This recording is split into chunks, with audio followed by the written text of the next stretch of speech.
пратеници да ги запознам со голготата на ова законско решение кое што го изодевме од моментот на неговото донесување во собранието па се до денес.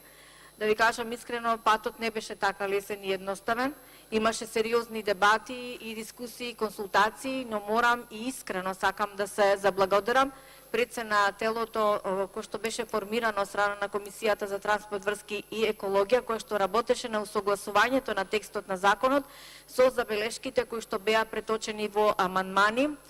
Тие забелешки беа дадени од релевантни субјекти кои што учествуваа на јавната расправа која што беше организирана од страна на Комисијата за транспорт, врски и екологија,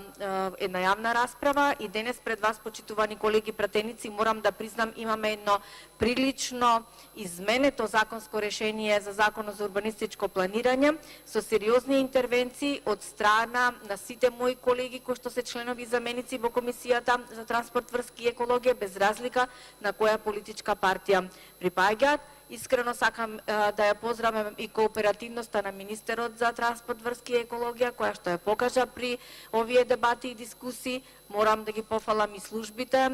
кои што ја обслужуваат Комисијата за транспорт, врски и екологија и асистентите нели кои што се дел од оваа комисија.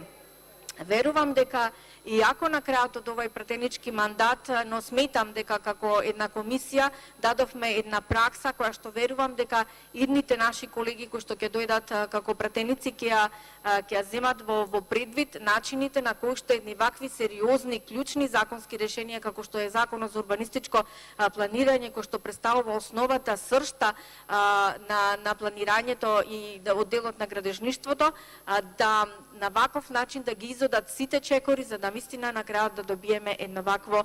чисто, прецизно, јасно и концизно законско решение. Ова еве нека биде поуката за нашите колеги во иднина. Дека ваквите законски решенија не смеат да ја прескокнуваат пред се експертската јавност, се разбира тука се институциите како на централно така и на локално ниво, граѓанскиот сектор исто така и крајно секако не смеат да бидат прескокнати и пратениците кои што се клучот, сепак тие се на крајот оние кои што ги донесуваат овие законски решенија. Како одеше голготата на донесувањето на истото, предлог на законот беше придмен на 7.3.2019 година. Постапката за разгледување се одвиваше во неколку фази. Комисијата за транспорт, врски и екологија предлогот на законот во прво читање го разгледа на 39-та седница на комисијата, одржана на 17.5. во 2019 година. На истата седница беше донесена и одлука за одржување на јавна расправа по предлог законот. Јавната расправа се одржа на ден 10.6.2019 година помеѓу првото и второто читање. На јавната расправа беа повикани и свој учество дадоа бројни граѓански организации, асоцијации, представници од различни институции кои дадоа своји предлози, сугестии и мислења во врска со предлогот на законот, а истите тие нивни мислења моите колеги пратеници ги преточија во амандмани. Комисијата за транспорт, врски и екологија донесе одлука да се формира работна група која што беше составена од пратеници членови на Комисијата за транспорт и врски и представници од Министерството за транспорт и врски како предлагач на предлог законот. Второто читање започна на 42-та седница на комисијата на 3.7.2019 година и имаше 3 продолженија на 22, 24 и 27 јануари 2020 година. На второто читање беа поднесени и разгледувани вкупно 235 амандмани и 6 комисиски амандмани, од кои усвоени се или видоизменети 47 амандмани, усвоени 4 амандмани, неусвоени 17 амандмани и 167 амандмани беа повлечени од моите колеги пратеници со причина дека повеќето од нив или беа видоизменети веќе прифатени или повеќе пратенички групи ги имаа поднесено. Комисијата за транспорт, врски и екологија на 30.1.2020 година на 58-та седница усвои и 4 амандмани кои беа поднесени и освоени од законодавно-правната комисија. Каде ги биевме копијата, мојата колешка Лиљана ги кажа отприлика, но еве да повторам, како главен и основен проблем каде што и најповеќе дискутираше телото, Тоа беше членот 20 став 5 во кој што се предвидуваше владата на Република Македонија да може да донесува урбанистички планови и градби од државно значење без знаење на општините и уште попасно без знаење на граѓаните, бидејќи за истите урбанистички планови немаше да има јавна расправа на која што ќе можат граѓаните да ги дадат и своите мислења. Ние, кога говорам ние, тука кажувам и сметам на сите пратеници кои што учествуваа во расправата во телото, сметавме дека ова обратен процес од процесот на децентрализацијата кој го практикуваме и во кој општините се тие кои што го имат главниот збор при било какви измени во однос на намената на земјиштето, пренамената на истото, што ќе се гради на истото, и тоа оди се разбира преку советите на општините и при носење на урбанистичките планови обавезно треба да се организира јавна расправа. Значи тоа го средивме и ова промена е определена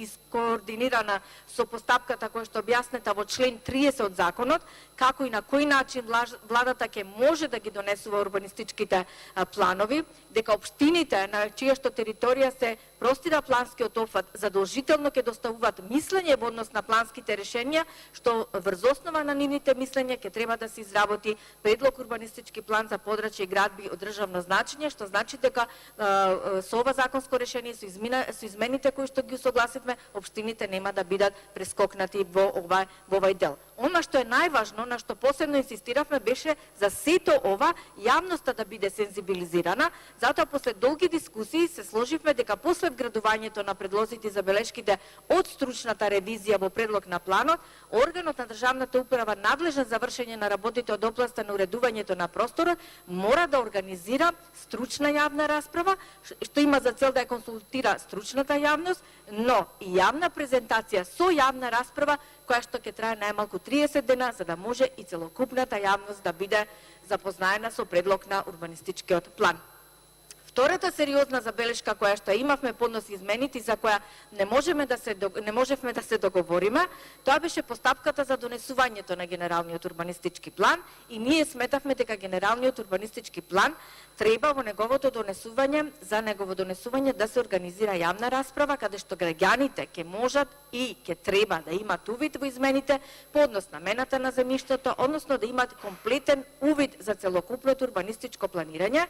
Додека во тој момент, онака како што го добивме предлогот, Министерството сметаше дека е доволна само јавна стручна расправа. Но самиот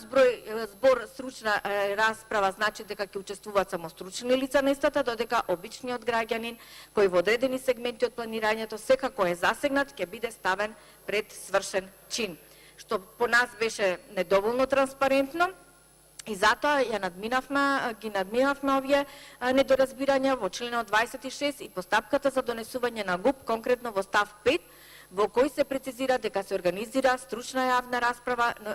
и јавна презентација со јавна расправа во рок на трајање од 30 дена. Третата работа за која дебатиравме беше во контекстот на Законот за урбано зеленило, кој што при самото добивање на законското решение, ова законско решение апсолутно не беше имплементирано, така да сметам, не знам колку сме успеале во ова, но тоа ќе каже во иднина при имплементирањето на ова законско решение, колку сме успеале и Законот за урбано зеленило да го внесеме во истото. Ја редефиниравме дефиницијата за јавен интерес и во делот на спроведувањето на урбанистичките планови, морам тоа да го потенцирам, дека имаше сериозни дебати во делот кога на кој начин би се спроведувале урбанистичките планови, преку детални урбанистички планови и преку урбанистички проекти, и сето тоа повторно го прецизиравме во член 58 од ова законско решение. Да завршам, значи, со повторно уште еднаш благодарност до сите мои колеги, до Министерството, до министерот, до службата и така натаму, бидејќи на вистина успеавме комплетно да донесеме едно сериозно законско решение кој што представува устав во урбанистичкото планирање и во сферата на градежништвото, и во иднина вакви сериозни законски, суштински законски решенија ќе треба да ги изодат сите фази, како во случај со Законот за урбанистичко планирање. И посебно сум среќна заради тоа што јас како председател на Комисијата за транспорт, врски и екологија, која што доаѓам од редот на опозицијата, покажа една таква широчина во делот на, да речам, туркање на ова законско решение согласно сите оние правила и нормативи кои што деловникот ни ги дава. Уште еднаш благодарност и сметам дека имаме навистина едно добро законско решение. Благодарам.